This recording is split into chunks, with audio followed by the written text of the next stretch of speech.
Happy birthday, Nak Iris.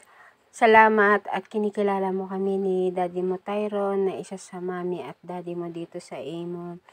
Stay as you are, Nak, and don't worry kasi hindi kami magbabago sa'yo.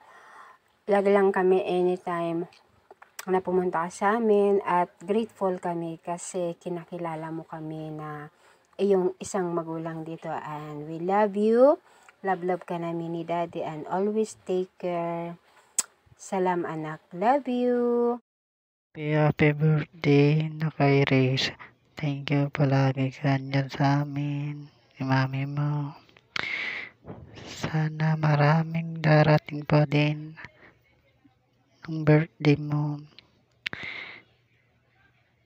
God bless. Love you both.